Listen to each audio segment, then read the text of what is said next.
ଜାନୁଆରୀ 31 ତାରିଖ ପର୍ଯ୍ୟନ୍ତ ଏକ ମାସ ଧରି ସଡ଼କ ସୁରକ୍ଷା ମାସ ଚଳିତ ବର୍ଷ ଚାଲିବ। ସେହି ପରିପ୍ରେକ୍ଷୀରେ ଆଜି ଭଦ୍ରକ ଜିଲ୍ଲାପାଳଙ୍କ କାର୍ଯ୍ୟାଳୟରେ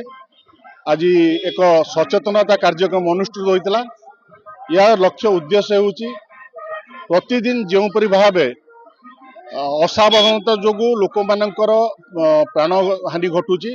ତାହାକୁ କିପରି ରୋକ ଲଗାଯାଇପାରିବ ଏବଂ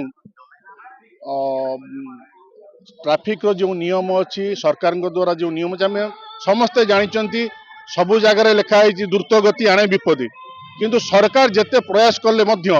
जदि आम सचेतन नहबा एवं जे पर्यंत समाज रे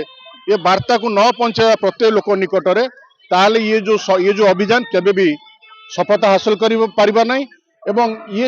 ये केवल गोटे मास नुहे या सबुदिन एक आह्वान एक आंदोलन हबार आवश्यकता अच्छी कारण मानव जाति एक अविच्छेद अंग है सड़क सुरक्षा एथिपाई कार जेपरी सचेतन जदि कर निश्चिंत अनेक जीवन को मूल्यवान जीवन को बचाई पारिबा यह होची मो लक्ष्य और मोर उद्देश्य। धन्यवाद। तरफ पदक्षेप नि गोटे जुगान्तकारी पदक्षेप प्रत्येक वर्ष एक मास धरी पालन करा भल कथा किंतु किछि भी आईन कानून रे परिवर्तन आसबार आवश्यकता होती यथा उदाहरण आप देखु गोटे दीर्घ दिन है नेशनल हाईवे एपर्यंत क्लीयर हो पार्ला ना से समस्या भितर रहा यही गोटे सप्ताह पूर्व जड़े युवक बंधु गोटे गाड़ी में चारिपल्ट हो गले हठात रास्ता मझे जो अवरोध कर नेशनल हाईवे वाला एटा को देखबार अच्छी एटा हूँ सरकारी तरफ त्रुटि एवं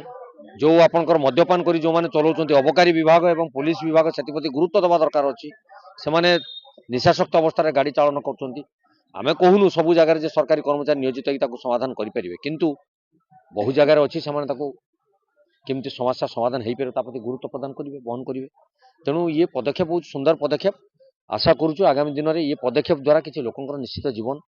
जो हानि होता से निश्चित परिवर्तन आसो सुधार आसो लोक मैंने निश्चित भाव जीवन धारण करेंगे परिवार सहित सुखमय जीवन यापन करेंगे।